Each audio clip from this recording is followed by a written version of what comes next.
In this lesson, what we're going to look at is derived units, and by the end of it you should be able to understand the relationship between algebra and derived units and understand how to obtain your own derived units for yourself. So when you're looking at derived units, these come from derived quantities, or quantities that have relationships based on the fundamentals, and these relationships are obtained from either experiments or observations or stated equations that we develop.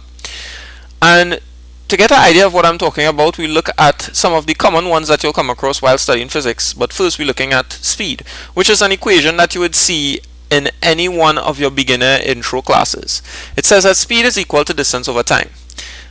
If it is that you replace the quantity of distance with the fundamental unit, which is meters, and you replace the time with the fundamental unit, which is s, you would see that you have m over s. M over s can also be written as ms to the minus 1, and this is something that you should be accustomed to with your indices. When you look at acceleration, you would see the same thing.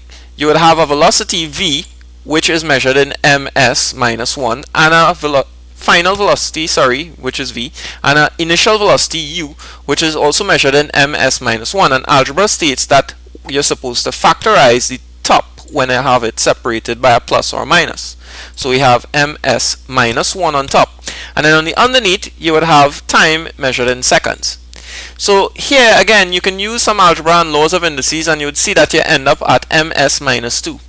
Similarly, for force and work, you simply use the equations and replace the fundamental quantities with the units that you have. For instance, of force, replace mass with kilograms. That's how you have kg, and acceleration with ms minus 2.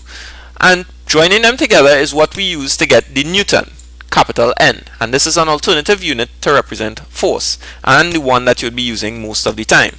However, when they ask you for something like SI base unit, this here is what you would use when they ask you for the SI base.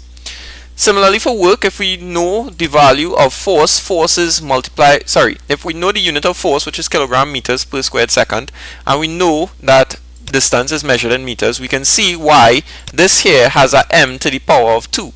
It simply adds 1 of the to the power of m that you originally had here.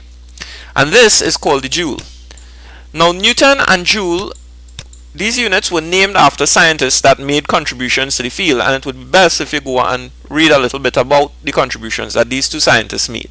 Type it in any Google search and you'll be able to find out more about it. So if you have anything that you don't understand and you have any questions that you want to ask me, you can always leave a message with the video, or you can simply send me an email. Thank you for watching.